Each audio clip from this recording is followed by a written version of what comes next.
Recently ফেসবুকে দু একটা বড় বড় মাতব্বর আর কি, কলকাতার ওয়েস্ট বেঙ্গলেরই, মানে নিজেদেরকে বড় ট্রেনার বলা, নিজেদেরকে বড় কোচ বলা ব্যক্তি নিজেরাই বলে। নিজের পেজে যদি নিজে লিখে যে আমি বড় কোচ, আমি ইন্টারন্যাশনাল কোচ, সেটা নিজেরই বলা হয়। তার পেজ যদি আদার্স কেউ হ্যান্ডেল করতো বা তার ব্যক্তিগত পেজ না হতো, কোনো মিডিয়া যদি বলতো, তাহলে সেটা লোকে বলতো ঠিক আছে তুমি প্রচুর অ্যাথলেট তৈরি করো, এবং তার স্টুডেন্ট, জানি না এটা গট আপ কিনা, তার স্টুডেন্ট এবং তার সাঙ্গপাঙ্গ প্রচুর। আমি কাউরই দোষ দিচ্ছি না। মেন জিনিস হচ্ছে যে রিসেন্টলি একটা মেয়ে আইসিএনের ওভারঅল চ্যাম্পিয়ন হয়, বাংলার মেয়ে। সেই মেয়েটি আমাদের বাংলার একটা আইডল। স্কুল টিচার হওয়া সত্ত্বেও সে ফিটনেসটাকে ধরে আছে, এক্সারসাইজ করতে ভালোবাসে, তার স্বামীর একটা হিউজ সাপোর্ট আছে। হ্যাঁ, ঠিকই বুঝেছেন, পায়েল মল্লিকের কথাই বলছি, পায়েল মল্লিক জানা। তো ঘটনাটা হচ্ছে এই যে মেয়েটি যতদিন পরিশ্রম করেছে, যতদিন এক্সারসাইজ করেছে এবং আদার্স পিপল থেকে মোটিভেট করেছে, ততদিন খুব ভালো ছিল এবং ইন্সপিরেশন ছিল সবার কাছে। আজকে আইসিএনে গিয়ে একটা প্রোগ্রামে ওভারঅল চ্যাম্পিয়ন হয়, যেটা একটা খুব বড় প্ল্যাটফর্ম, সেখানে গিয়ে একটা সম্মানজনক ট্রফি হাতে নিয়ে বাংলায় ফিরে, তাকে নিয়ে কন্ট্রোভার্সি শুরু। মানে কি, কেন শুরু? তার কারণ হচ্ছে আইসিএন তাকে দেয় যে natural body building overall champion. Natural বলতে আমরা কী বোঝায়, আমি সে নিয়ে তর্কে যাচ্ছি না। এখন জিনিস হচ্ছে যে এই কিছু কন্টেন্ট ক্রিয়েটার কাম কোচ কাম বডি বিল্ডার আর অনেক কিছু, মানে নিজেকে অনেক কিছু ভাবে, তাদের কাছে টপিক নেই আলোচনা করার, কন্ট্রোভার্সি করার টপিক নেই, লেগ পুলিং করা ছাড়া উপায় নেই। তাদের টাকা পয়সা অনেক অভাব আছে, তারা এইটা নিয়ে হয়তো ইউটিউব করবে, ফেসবুক করবে, তাতে হয়তো টাকা পয়সা কিছু হবে। কিন্তু তার সাথে সাথে বাংলার মেয়েদের যে একটা বড় আশা বা ওই পায়েলের প্রতি যে একটা ভরসা, যে তাকে আইডিওলজি করে এইসব অনেকে চলে, আইডিয়াল মানেই তাকে, তো তাকে যে ডিমোটিভেট করা হচ্ছে বা আদার্সে মেয়েগুলো ওকে ফলো করছিল, সেই সব মেয়েদেরকে ডিমোটিভেট করা হচ্ছে তোমাদের এই ছোট্টখাটো কন্টেন্টের জন্য। তোমাদের এই ভিউ বাড়ানোর কন্টেন্ট এবং তোমাদের কন্ট্রোভার্সির কারণে অনেক মেয়েরা ডিমোটিভেট হবে, আর কিছু। একটা মেয়েকে তো বডি বিল্ডার বানাতে পারবে না,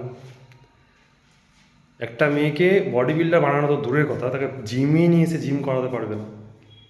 তাকে জিম করাতে গেলে সে যে ধরনের ব্রেন ওয়াশের দরকার হয়, মাইন্ড সেট করার দরকার হয়, যেই মেয়েটাকে তুমি সেট করবে মাইন্ড, যে তুমি এক্সারসাইজ করো, তোমার বেনিফিট কী হবে।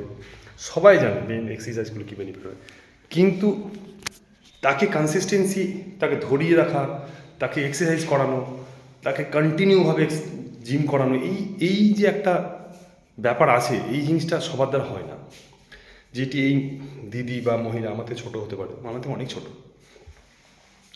এই পায়েল, সে অনেকজনকে বোঝায় এক্সারসাইজ করো, এবং অনেক ওর কলিগ, বন্ধু বান্ধবী, স্টুডেন্ট তাদেরকে ট্রেনিং দেয়।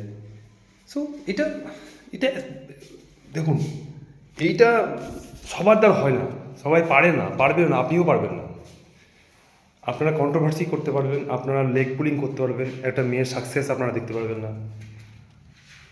আরে ভাই, আমি নাম নেবো না, কেন ফালতু ব্যক্তিগত অ্যাটাক করতে চাই না।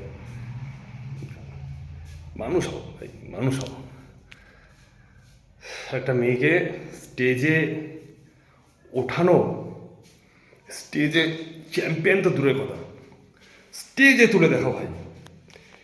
সিঙ্গেল একখানা মেয়ে নিজে হাতে তৈরি করো, তার ওই রকম অতটা, তার 50% ফিগার তৈরি করো, পায়েল জানার থেকে 50% ফিগার তৈরি করো, ফিল্ডে তোলো, তুলে তার সঙ্গে মানে কন্টেন্ট বানাও, ভিডিও ছাড়ো যে আমিও পারি পায়েল জানার মতো একটা মেয়ে তৈরি করতে। পায়েল জানার গুরু তাকে তৈরি করেছে, পায়েল জানা যাকে গুরু মানে সে তার গুরু। কিন্তু এই রেষারেষির মাধ্যমে এটুকু ভুলে যেও না, প্রতিটা পজিটিভ দিকের একটা নেগেটিভ দিক থাকে। যতদিন উনি ট্রেনিং করেছেন স্কুলে এবং আদার্স বাচ্চাদেরকে, আদার্স মহিলাদেরকে, ততদিন উনি ভালো ছিলেন। আজকে যেই আইএনসি ন্যাশনাল খিতাবটা টাইটেলটা জিতেছে, এমনি ফেটে গেল আপনাদের, ফাটবেই। কারণ এই এই এই জিনিসটা আপনাদের ব্রেনের মধ্যে ঢুকে আছে, পেছনে লাগা। পেছনে না লাগলে ভাই আপনাদের কন্টেন্ট তৈরি হবে না, আপনাদের ফলোয়ার বাড়বে না, আপনাদের যদি কেউ দেখবে না। আপনারা বড় বড় বডি বিল্ডার তুলেন, overall champion, mister India, zero classic, বহুত কিছু আপনাদের হয়। কিন্তু একটা জিনিস মাথায় রাখবেন, সব সময় বড় স্টেজে গোল্ড মেডেলিস্ট হওয়াটা এটা একটা সাধনার ব্যাপার ভাই, সবাই পারবে না।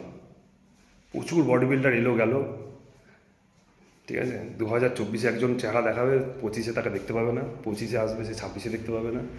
এরকম বহুজন আছে ভাই লাইফে। তুমি যারা এই নিয়ে টানাটানি হিসারিচি করছো না, তোমরা 5 বছর কন্টিনিউ এক্সারসাইজ করে দেখো এবং তোমাদের সাথে সাথে 10 জনকে নিয়ে চলো, তবে বুঝতে পারবে এটা আসল খেলা।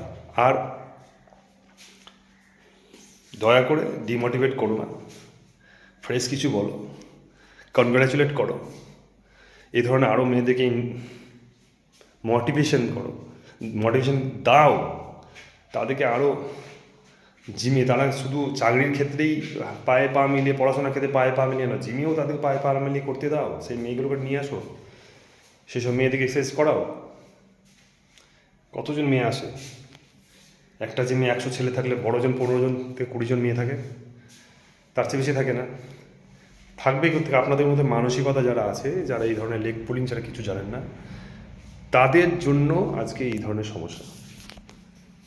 ভালো চোখে দেখতে শিখুন, ভালো ট্রিট করুন, তাদেরকে মোটিভেট দাও, আরও ভালোভাবে তাদের ব্রেনে ঢোকাও যে এক্সারসাইজ করেও কেরিয়ার করা যায় এবং সংসার করেও জিম করা যায়, চাকরি করেও জিম করা যায়। তো এই শিক্ষাগুলো দিই, এইসব দিয়ে কন্ট্রোভার্সি না করে এইসব কন্টেন্টগুলো বানান, যাতে আর 5টা মেয়ে আপনার কথা শুনে জিমে জয়েন করে, তারাও স্টেজে ওঠার মতো, পারফর্ম করার মতো সাহসিকতা দেখায়।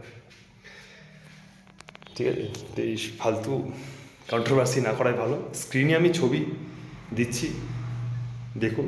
আমি যার জন্য বললাম, পায়েলকে সবাই চেনে, ইভেন বাংলার প্রতিটা গলি গলি মেয়েরা, ছেলেরা সবাই চেনে। এটা আমাদের বাংলার গর্ব। একজন মেয়ে বডি বিল্ডার, একজন মেয়ে এরকমও বডি করতে পারে, এটাই হচ্ছে তার বিশাল বড় প্রমাণ। আর সত্যি তাকে স্যালুট, তার এই অদ্ভুত মানসিক জোর, যেটা সবাই পারে না। আর এটা পারাটাও অস্বাভাবিক, সবাই পারে না। শিখুন সবাই, স্টে হেলদি, স্টে ফিট।